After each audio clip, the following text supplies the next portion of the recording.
Thank you for watching this video. We would like to start off with a quick thank you to our annual sponsors. Our gold level sponsors, Geronimo Properties, Northmark, AEI Consultants, and EBI Consulting. Our silver level sponsors, St. James Real Estate Advisors and May Property Management. We would also like to mention our charitable partner for 2022, New View Communities, a CDC organization promoting affordable housing in central Massachusetts. To find out how you can become a sponsor of the New England CCIM chapter or to learn more about New View Communities, please feel free to visit our websites. There will be links in the description below. Greetings on behalf of the New England CCIM chapter. I'm Michael Chase, chapter president for 2022. Today is the 12th installment for 2022 in our CRE Expert Series, and we are very pleased to be joined by Barry Crimmins, owner of Law Office of Barry R. Crimmins PC and the principal of Platinum Partners LLC. And Barry is joined today with Noreen O'Toole. Thank you both for accepting our invitation to speak today. Before we get into today's topic, why don't we start off with some quick introductions? Let's go around the horn. Would you mind sharing a bit about yourself? Ladies first, Noreen, tell us a little bit about yourself. Hi, good afternoon. My name is Noreen O'Toole. I partnered with Barry Crimmins approximately 3 years ago. I was a land use planner, a municipal planner in the municipalities in Massachusetts for the last 32 years. And I moved over from the government side into the private side. So looking at, what the Department of Communities and Developments is trying to do with the MBTA, I think is a great way for us to create affordable housing in Massachusetts, because we have a great workforce, but we don't have enough housing to house the people who want to come to the state to work and live here. So I think that this new legislation, Section 3A of 40A, is critical right now. Excellent. And what I bring, I guess, to the table is the planning side as a land use planner. Great. Thank you, Noreen. And Barry, how about a little bit about your background? Sure. Thanks, Michael. And thank you for inviting Noreen and I to join you today. So as you mentioned, I have a law office. Law office is a Barry Crimmins, and I've been practicing land use permitting for over 30 years now. And approximately 3 years ago, Noreen and I formed Platinum Partners, which, as it says in the background behind me, is a land use permitting and consulting firm. And we represent both individuals and communities throughout Eastern Massachusetts with various land use planning and municipal permitting issues. On the developer side, it could be representing clients before various zoning boards, planning boards, conservation commissions, any boards where a developer may need to go before to obtain a municipal permit. On the municipal side of things, we represent communities that may be looking to do things such as today's topic, which will require communities to update their zoning bylaws. So we assist those communities in updating their zoning bylaws, their housing plans, their master plans, anything of that nature. As Noreen mentioned, collectively between the two of us, we have over 60 years experience in the land use permitting and municipal permitting side of things. Noreen on the public side and myself on the private side. Great. Well, thank you again for that background and overview. Certainly lots of experience shared between the both of you. And great to see that you've both worked historically on opposite sides of the fence and have been able to come together now. So Barry, earlier this year, you were kind of to come and share your insights at one of our workshops on what was then kind of the proposed changes to the state's zoning law regarding multifamily zoning requirements for MBTA communities. And now the final guidelines were issued last month. Would each of you or one of you kind of start us off by giving us a quick overview about what this law is all about? Okay, let me do a quick intro to that, Michael, if I may, and then I'll pass it off to Noreen. So as you mentioned, DHCD, Department of Housing Community Development, had issued draft guidelines for this new legislation. The legislation is codified in Mass General Laws, Chapter 40A, which is often referred to as the Zoning Act, and it created a new Section 3A that basically said that communities that have been identified as so-called MBTA communities, of which there are 175 in the Commonwealth, would have to come into compliance with this new statute by creating a zoning district in their community wherein multifamily housing would be allowed as of right, meaning it would not require a special permit from the Zoning Board of Appeals, which is typically the case today. So the statute, like a lot of statutes, is relatively brief, and where the rubber meets the road is in the regulations that are put out by the overviewing agency, in this particular case, DHCD. They issued draft guidelines in December of 2021. There was a public comment period that went to the end of March of this year, 2022. And during that public comment period, they got a lot of comments from both individuals and communities about some concerns they had with the draft guidelines. So they took those comments and they issued the final guidelines that you mentioned last month that basically form a roadmap for how communities what they need to do and when they need to do it by to be in compliance with the statute. So, Noreen, do you want to follow up on that? Yes, I wanted to say that the scale for people who are interested in the area that you would need, the scale is developed on at least 100 acres of developable station area. Originally, the area had to be within 0.5 acres of the station, but now it's 100, which I think is a better choice that they changed it. It's 100 acres of developable station area land in which you can develop this multifamily housing with a higher density. And I think that that's one of the adjustments and the changes and the flexibilities that they added to that. And they made some revisions. They revised the community categories, which were rapid transit, commuter rail, adjacent and adjacent small town. And they eliminated, the bus service category.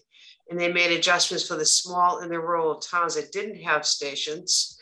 And then within the new bylaw, they made a flexibility for an affordability component, which I think is really important, which starts at 10%. And what they'll do is they'll use the state requirements that we use now for our affordable structures out there. And they just tailored some of the information, and they have some capacity tools and things. So I think it's clearer for towns and developers, once they create their compliance model, to understand like where they can develop and what makes sense. And the towns, of course, will be looking to update their zoning bylaws, because a lot of towns don't necessarily have, districts for multifamilies that are by right. They would have districts that would be maybe special permits. So there's just a lot of components and a lot of pieces to this. Great, thank you for that overview. We refer to this as a law that impacts MBTA communities, but you mentioned 175 communities could be impacted and covered under this law. How do we get to 175 communities? Is MBTA running through all of those? Well, what it is that they have definitions. One would be rapid transit. You would have rapid transit, and one would be commuter rail. And then they have two other categories. One would be a town that's adjacent to the commuter rail, so the commuter rail would run through the town. And then another one would be adjacent small town. Okay, the only category they actually eliminated, they had a category called bus service. They don't have that category any longer. So what they did is, like for instance, I can give you an example would be Abington. They happen to be the first one alphabetically, and they're considered a commuter rail community. Mm-hmm. And what that means is they have the station right in the community. Yeah. Okay, so that's how that's determined. And like say a town like Arlington, that's like considered like an adjacent community. Okay. And they have acres within the station area. They have like 58 acres within the station area, something like that. And then you would have like the other one would be your small communities, which would be our small communities out there that are just adjacent. So what they did is there's definitions in the law for each area of what that comprises and how you'd be eligible. And what they did is they have an MBTA community categories on the website, and you can, if you had a question of like, say, what is the community of, say, Beverly? Okay, you weren't sure. Well, Beverly would be commuter rail. What would be like Bridgewater would be commuter rail. So you can look it up, and I think that's good because there's a lot of information online too. And that's on the DHCD website? Yes, yes, it is. And we'll provide a link to that in the comments below. Mm-hmm. You mentioned a phrase, 100 acres inside an MBTA station area. Could you tell us a little bit more about what that means? I think what it is, it's based on having 100 acres of developable land near the station area, but it doesn't necessarily have to be. The original requirement was 0.5 acres. Now it can be a little more pushed out and it can be created, okay? Because the reason they had to change that is a lot of the stations, the land was already developed around the commuter rail station. Mm-hmm. So they weren't able to develop units. There just wasn't the room. So I think they're making flexibility that even if it was like, say, 60 acres, and then you had another parcel that was maybe 40 acres, you know, they just want to create the multifamily housing. So I think it's reasonable, you know, a reasonable choice, what works for the community. Okay. And Michael, if I could just follow up briefly on that. That was one of the changes, or one of the bigger changes from the original draft guidelines to the final guidelines, that talked about that the multifamily district had to be located within a half mile of the particular transportation node that was located in that community, and that a certain portion or by percentage of that multifamily district had to be located within that area. And some of the communities, one of their concerns was depending on where for instance, if they had a commuter rail, depending on where within their town the commuter rail station was physically located, that it might be difficult to fit the multifamily district within a half mile of that because of the constraints imposed by town boundary lines, et cetera. So without getting too far into the weeds on that, there's this so-called sliding scale. And as Noreen mentioned, it's based on how many developable acres you have within what they refer to as the station area. And if you're under 100 acres, you don't have to have, the multifamily district doesn't have to be located directly within that so-called station area. And depending on your how many acres you do have, it increases the portion by percentage of what has to be located within that district area. So you mentioned that was a major change. Were there any other major changes that you'd like to highlight between the draft guidelines and the final guidelines? Well, I know for me, a couple of the ones dealt with the actual changes in the guidelines. Noreen mentioned one, eliminating the bus category for a community. That was if a community only had their only means of public transportation was bus service, those communities were eliminated. But now they became generally an adjacent community. The other thing that Noreen alluded to was the so-called small or rural communities, where they reduced the amount of multifamily housing that community would have to provide to a percentage of their overall housing stock. But I think for your development audience, some of the changes were less to do with the changes in the guidelines, although they're still within the guidelines. But things like, again, Noreen alluded to the affordable housing component that a community can impose on these districts. The other thing had to do with, for instance, a lot of times we all see multifamily housing being built as part of a so-called mixed-use development. And so there's language in the guidelines that talk about it doesn't have to be, a town cannot require it that it be part of a mixed-use development. But if the mixed-use development is allowed as a right in the district, that can be acceptable so long as, again, the multifamily use is allowed as of right. So again, trying not to get too far into the weeds, but those were a couple of the changes, and there are others that I think your core audience, the development side, would be particularly interested in. Great, thank you. So some people have described this law as part carrot, part stick. Can you describe a little bit about how that works? Yeah, Noreen, you want to take that one? That's more up your alley as far as the grant programs. Yeah, I think the reason the guidelines changed, needed to change, is there were so many comments. You know, the towns were commenting, you know, we can't do this. And they have to really think about it, depending on where the town is located, what types of infrastructure the towns have to create, say, if they asked you to create, say, 300 units. I mean, I think that the towns, you know, sent in letters and say, you know, we can't do this. You know, we don't have the infrastructure. So I think that caused a little unrest. And I think what the state tried to do is be more flexible on, you know, what makes sense. You know, if I'm an adjacent small community, what makes sense? They talked about, you know, we really need to develop this. You know, this is a tough thing for all of the towns to develop, but it's something that is needed in the Commonwealth. And they said to the towns, you know, we have programs called the Mass Works programs. We have housing initiative programs in local capital projects.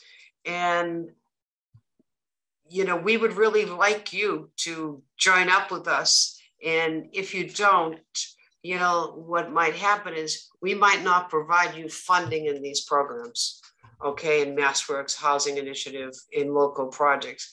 But yet on the other end, I found the last webinar that we attended, they offered a lot of technical assistance to towns. And if you go online, they offer a lot of aids to towns on GIS. So the state, you know, with the MBTA is really trying to push this forward and make it easier, you know, even on the action plans, what would be required. And that the towns, you know, could hire consultants, you know, such as Barry and I, to help with the zoning bylaw updates, you know, to help with them, you know, what area makes sense for you as far as what's out there on your infrastructure. So I think this part two, you know, that they're doing, I think for the communities makes so much more sense, because I think that it's not like you can use technical assistance once. You know, if you need something in another area, you know, you would be provided in Mass Housing Partnership. Is that actually providing monies too? Once the consultants get in there and they help them get to where they need to, and what makes sense, what's reasonable, what makes sense, that if they need services by the state, then maybe at this point in time they can get it, because I think that we all need to work together to create this housing. Great. So. No, that's great feedback. Thank you, Noreen. So from a developer perspective, Barry, which you had been referring to earlier, what would you say is the key takeaway with these new laws and guidelines if you're a developer? What would you be advising your developer clients on? Well, a couple of things, Michael. I think, you know, as we all know, multifamily housing is very attractive to members of the development community, members of the financing community, et cetera, and frankly to a lot of towns when it comes to meeting their affordable housing requirements, you know, the 10% amount, and so it's something that you know, a lot of towns And I think this goes back also to your last question about the carrot and the stick. A lot of towns want to see this happen, but they had expressed some concerns about some of the stricter aspects of the guidelines. And what Noreen and I heard throughout the various webinars and other programs that we attended, what was that the state wants to work with these communities to make this a reality, because there's obviously a housing problem in the state. We're one of the highest in the country as far as costs of purchasing single-family homes, as well as costs of renting apartments. And so there was a recognition that we needed to do something about this, and that was really the impetus behind the statute and the regulations.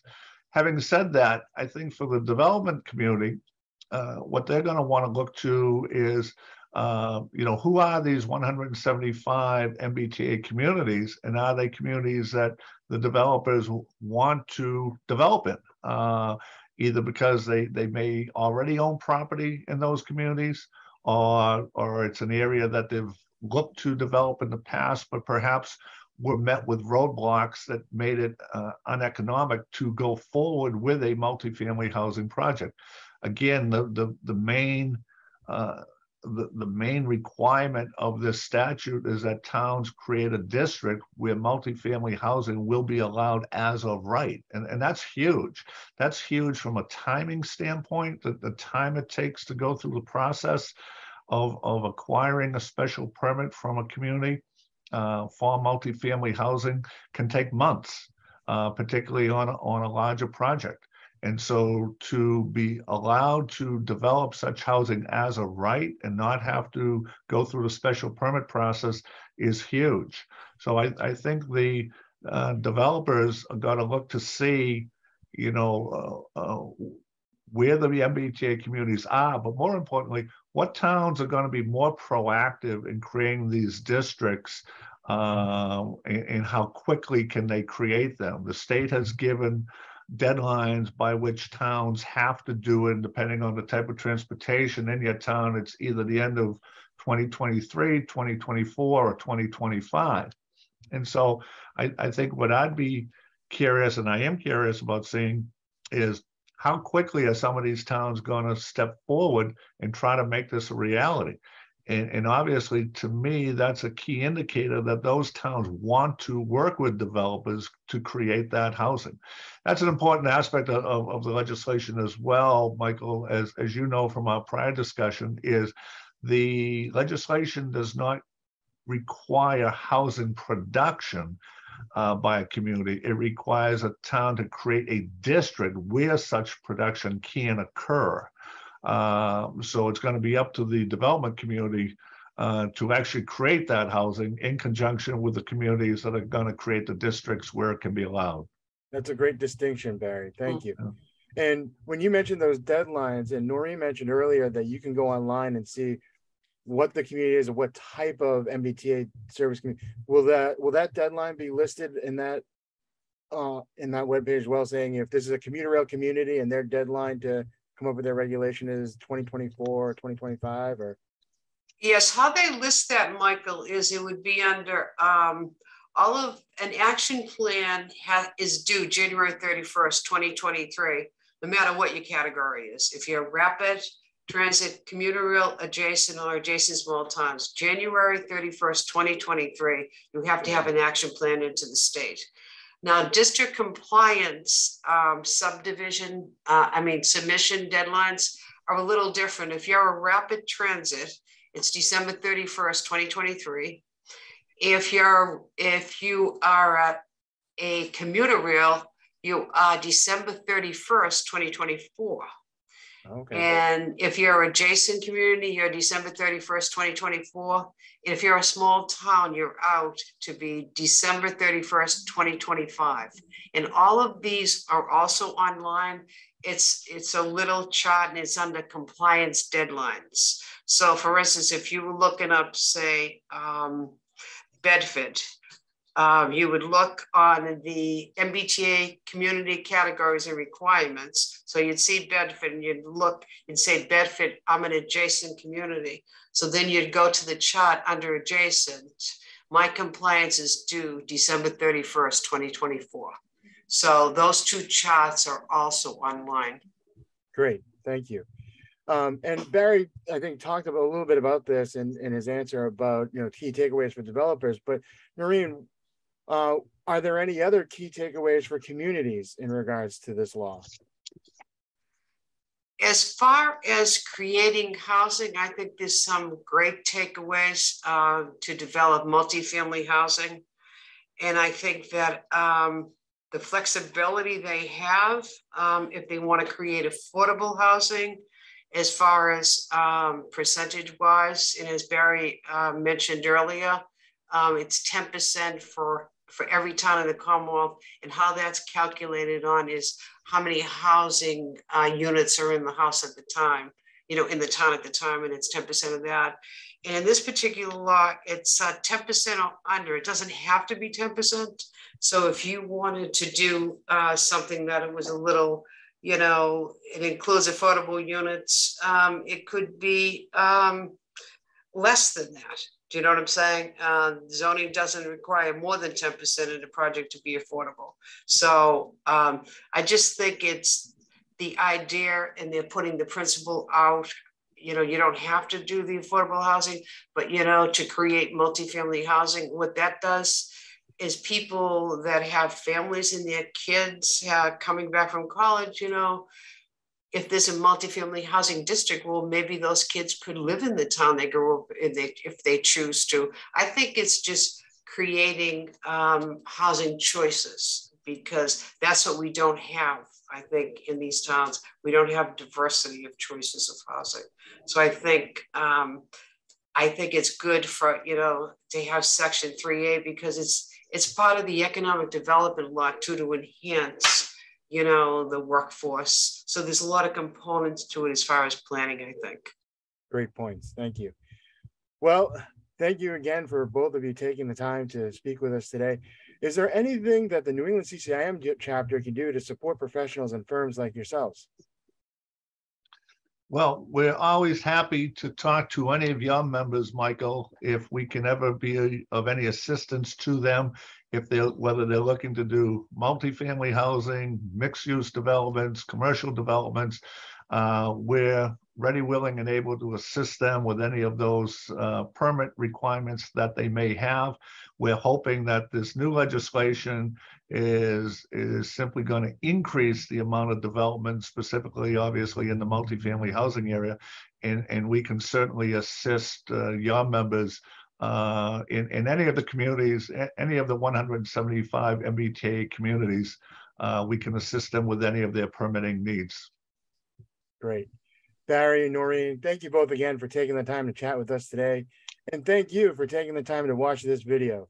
You can follow our speakers on LinkedIn and through their Platinum Partners LLC website. Links will be included in the description below, along with several other links that we talked about through our conversation. We have more great speakers and content coming soon, so please like and subscribe below and keep an eye on this channel. Also, feel free to follow the New England CCIM chapter on LinkedIn and other social media platforms. And thank you for viewing.